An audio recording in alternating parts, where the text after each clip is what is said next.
म्हणजे श्रीनिवास तुमचे बंधू आहेत स्वतःचे सख्खे. मला आठवतं दादा 2019चा शपथविधी झाला होता, त्या काळात तुम्ही तिकडे होतात, म्हणजे मी स्वतः तिकडे आलो, त्यांच्या घरी तुम्ही होतात तिथे काही काळासाठी, जेव्हा तुम्ही परत जाणार पक्षात की परत येणार, ते सरकार जे 78 तास किंवा काही 3 दिवस तुम्ही देवेंद्र फडणवीस शपथ घेतली होती, तेच बंधू ज्यांच्यासोबत तुम्ही तेव्हाचा तुमचा जो क्रुशियल टाइम स्पेंड केला ते सुद्धा आता तुमच्यासोबत नाहीत. मग तुम्हाला कसं वाटतं? त्यांनी मला सांगितलेलं होतं की मी तुझ्याबरोबर राहील, तू उमेदवार बदल, मी तुझ्याबरोबर राहील.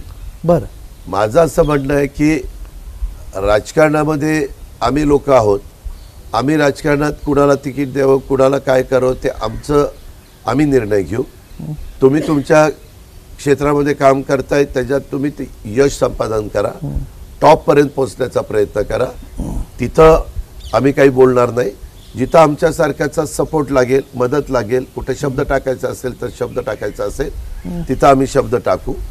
पण त्यांनी मला 2-3दा सांगितलं की दादा तू उमेदवार बदल, मी उद्यापासून तुझं काम करेल.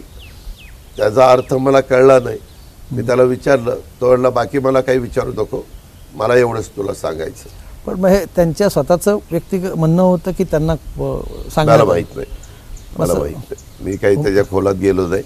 तो तसं म्हणल्यानंतर मी गप्प बसलो, मी काही त्याच्यात हे केलं नाही. पण राजकीय भाषेत आपण याला ऑफर म्हणू शकतो की उमेदवार बदलण्याची ऑफर तुमच्याकडे होती? नाही, ऑफर सख्या भावात कशाची ऑफर आली? ब्लड रिलेशन आहे, याच्यात कसली ऑफर, कसलं काय? त्यांनी एक सजेशन केलेलं होतं असं मी समजतो.